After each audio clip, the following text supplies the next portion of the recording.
Sebuah penelitian menghebohkan banyak pihak lantaran menyebutkan sebuah fakta yang terbilang cukup mengejutkan, yakni bahwa sebanyak 16 juta lebih pria yang ada di dunia ternyata keturunan Genghis Khan.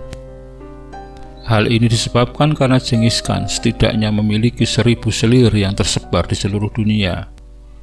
Bukan hanya Genghis Khan, hampir setiap penguasa di berbagai belahan dunia mempunyai selir yang berjumlah puluhan, ratusan, hingga ribuan. Fungsi selir sejatinya lebih dari sekedar pemuas nafsu. Ia lebih daripada itu. Dalam berbagai bentuk dan nama, ia masih ada bahkan hingga hari ini.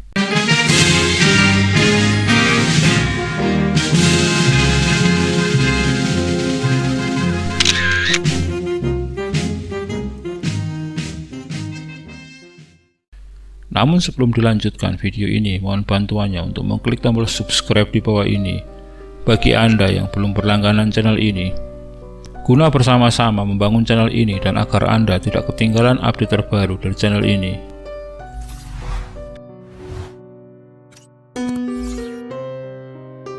Fir'aun, penguasa Mesir, kerap mewajibkan para gubernur di wilayah kekuasaannya untuk mengirimkan gadis cantik untuk dijadikan hamba sahaya pemuas libidonya.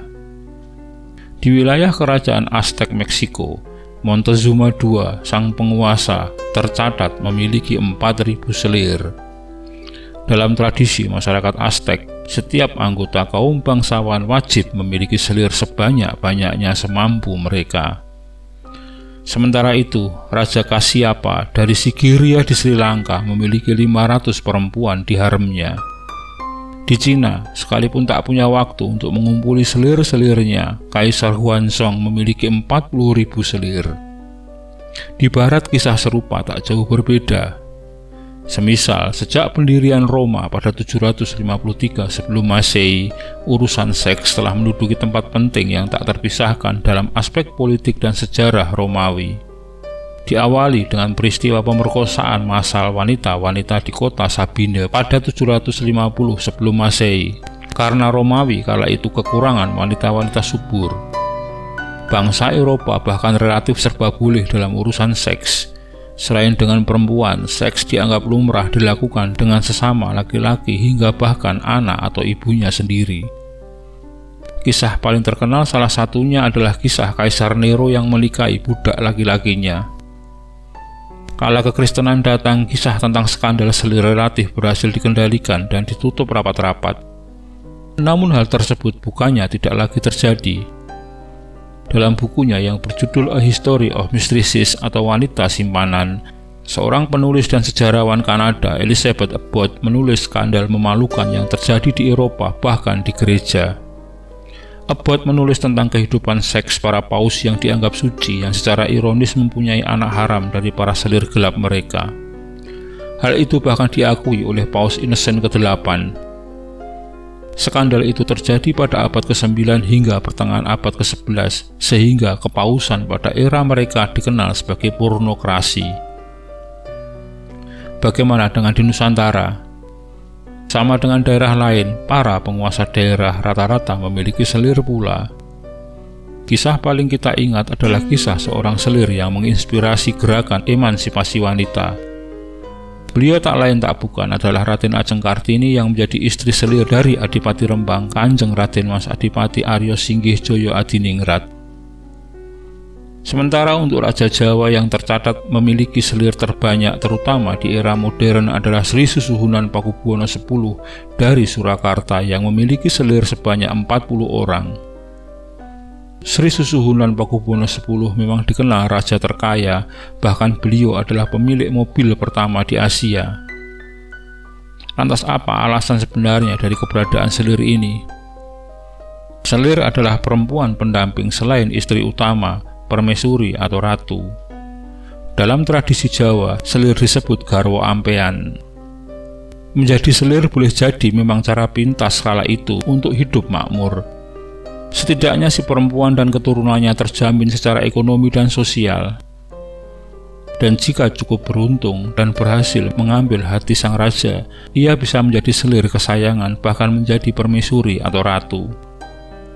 Beberapa orang selir raja adalah putra-putri bangsawan yang dengan sengaja diserahkan ayahnya sebagai tanda kesetiaan dan sebagian lagi sebagai persembahan dari kerajaan-kerajaan lain.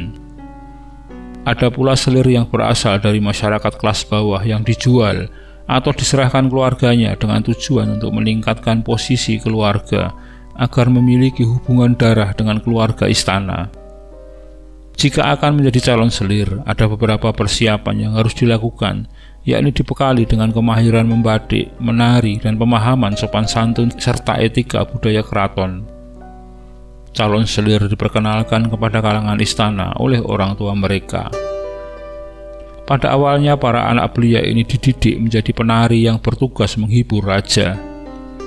Pendidikan tari bagi para anak belia ini dapat disebut sebagai masa magang sebelum menjadi selir. Ketika mereka telah mahir menari, mereka diperkenankan menari di depan raja. Sampai kemudian raja memerintah satu atau beberapa dari mereka untuk dibawa ke dalam kamar raja. Itulah awalnya gadis penari menjadi selir. Keluarga wanita itu akan bangga luar biasa. Derajat mereka sudah naik dalam posisi ini. Ada beberapa daerah yang teridentifikasi menjadi pemasok selir bagi Raja Kasunanan Surakarta. Daerah tersebut antara lain Wonogiri, Jepara, Pati, Blitar, Lamongan, Malang, Banyuwangi, Grobogan, dan lainnya. Pihak kerajaan juga menunjuk seorang punggawa yang bertugas khusus mengatur jadwal giliran para selir. Para selir harus sabar mendapatkan giliran bercengkrama dengan raja. Raja pun terikat pada jadwal yang telah diatur oleh punggawa ini. Jadwal ini untuk memastikan selir mendapat gilirannya secara adil karena dikhawatirkan sang raja hanya memiliki selir yang diingatnya saja. Di masa sekarang, budaya selir berubah wujud menjadi berbeda. Pelakunya tak melulu orang berkuasa atau orang kaya raya. Selir bertransformasi menjadi istri muda, wanita idaman lain, selingkuhan, sugar baby, dan lain-lain. Soal mana yang lebih beradab atau memang sama-sama tak beradab, setiap orang bisa punya penilaian yang berbeda. Demikian sekilas tentang sejarah dunia perseliran. Terima kasih telah menyaksikan video ini hingga selesai. Semoga bermanfaat. Dan sekali lagi, jika Anda berkenan, silahkan subscribe, like, komen, dan share untuk teman-teman Anda.